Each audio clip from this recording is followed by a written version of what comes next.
An filɛlibagaw an'an lamɛnbagaw Mali kɔnɔ Mali kɔ kan aw bisimila Duba TV ale ni Rafcom sanfɛla la Donkubaro ale kɛnɛ kan. An bi gafe fɔlɔ min ta ka kɛɲɛ ni bidon ye a bi fɔ o ma ko indépendant. Indépendant fasirikɛba ka fɔ la a ko an ka ta Côte d'Ivoire jamana soldat si ma 46 min bɛ bolola faso Mali kɔnɔ ni waati in na. Ka kɛɲɛ ni duwakun tɛmɛlen min ye Mali kɔkanko ministre ni o ye Abdoulaye Diop ye ɲɔgɔn bɛɛ tɛmɛna ale ni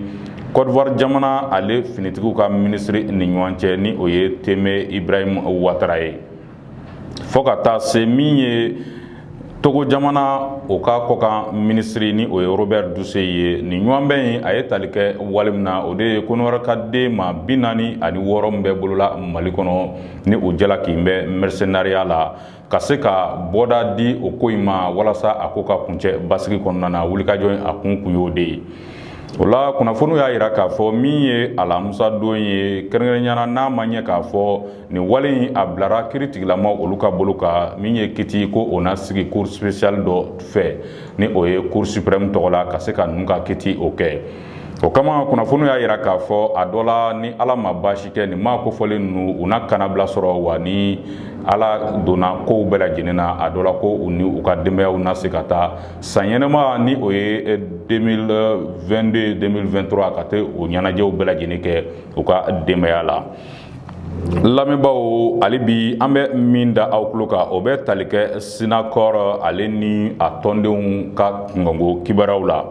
Kunnafoniw y'a jira k'a fɔ Mali gouvernement ka tɛmɛ ni siraba ministri ale ni lakana ministri ka wulikajɔ ye ka ɲɛsin Sinakɔrɔ maaw ma ni o ye anw ka chauffeurs ani conducteurs olu ka lafasali tɔnba ye k'a jira k'a fɔ baarabila min tun bɛ senna ka se ka o kɔni ɲɔngiri o walew olu kɛra.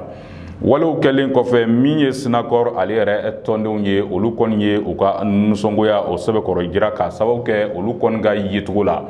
Ko nin baarabila in a ɲɔngirili ko a kɛra kɛcogo min na ko a ma kɛ olu fɛlako ye.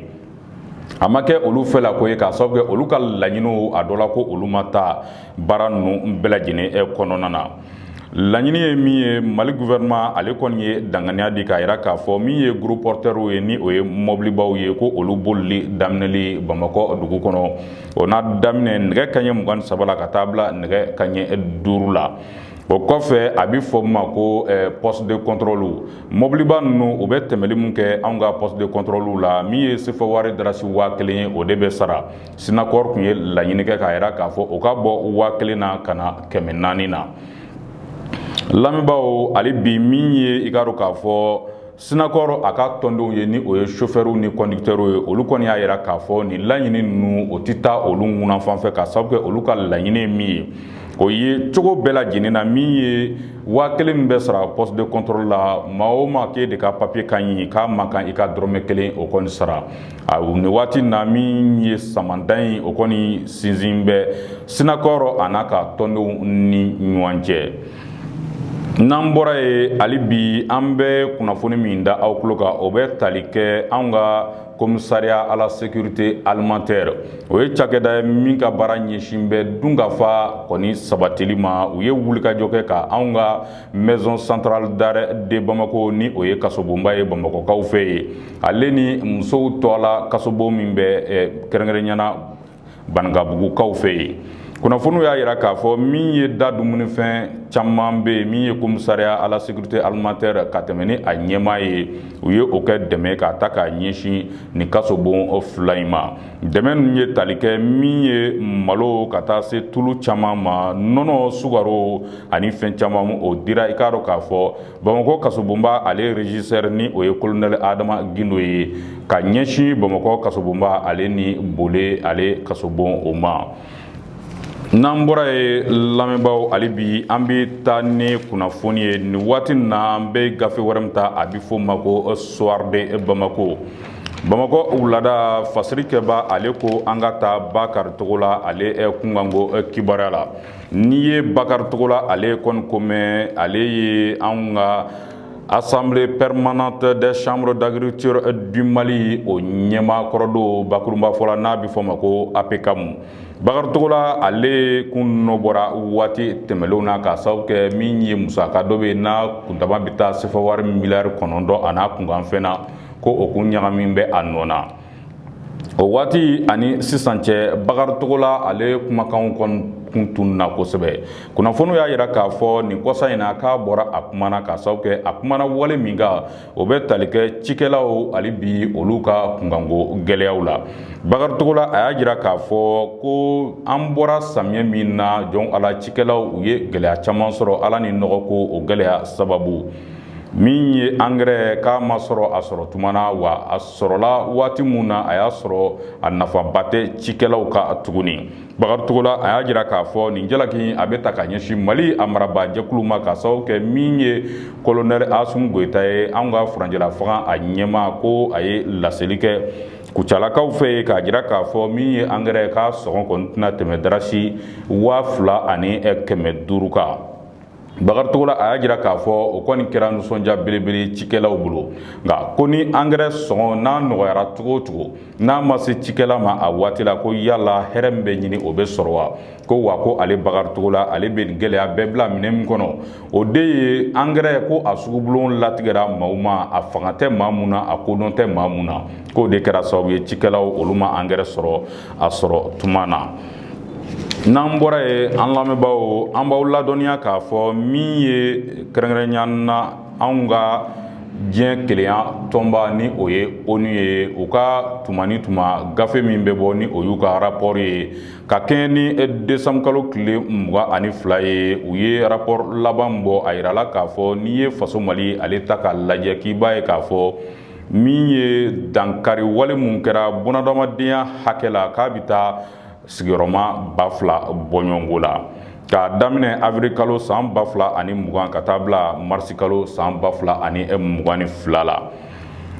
Nin gafe in a ye jalaki ta k'a ɲɛsin jɛkulu mun ma min ye anw ka groupe signataire ye ni o ye maa murutilen mun sɔnna ka tigɛnɔ bila kɛ ni faso Mali ye fo ka taa se Mali ale wolomasiri tabaw ma ani groupe terroriste ni o ye jatigɛ wale ale kɛbaw ye.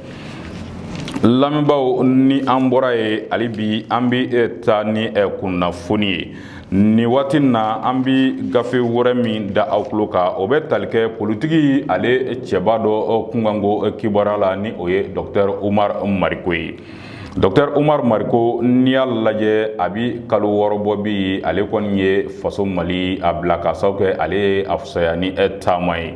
Dr Umar Mariko a tunu malidenw na ka se bi ma a kumakan o kuma sɔrɔ fɔlɔ nka n'i y'a lajɛ nin waati na ka kɛ ni décembre kalo ale tile 25 ye Dr Umar Mariko a ye tigɛnɔ bila kɛ gafe la gafe min ni kunnafonidilaw kɔni y'a sɔrɔ ka madali kɛ u ka gafew kɔnɔna na. Dr Umar Mariko a ka laseli kɔnɔ a y'a jira k'a fɔ nin waati na ko n'i ye kow lajɛ k'i b'a ye k'a fɔ waatilatɛmɛ fanga k'a bɔra a taasira kan wa maa mun kɛra sababu ye k'a bɔ a taasira kan ko o ye fanga ale dafiribaw ye fo ka taa se M5 RFP maaw ma. Dr Umar Mariko a y'a jira k'a fɔ wulikajɔ a kɛra waatiw la ka se ka dansigi Ibrahim Boubacar Keita ale ka fanga na ka sababu kɛ Mali ko a ladoncogo kun man ɲi cogoya si la.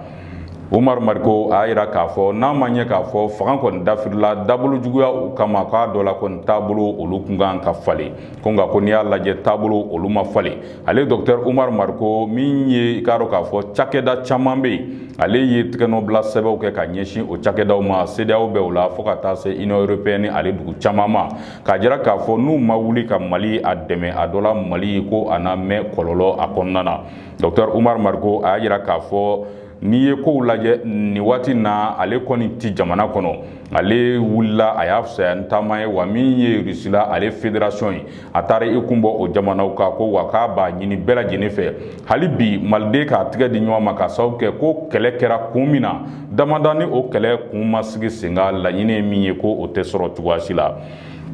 Nin gafe in a tɛgɛnɔbilara Dr Umar Mariko ale yɛrɛ de fɛ ale ye parti SADI a ɲɛmaa ye chevalier de l'ordre national du Mali don wa wasadenkɔrɔ don anw ka assemblée la tɛgɛnɔbila kɛra ka kɛ décembre kalo ale tile 25 ye.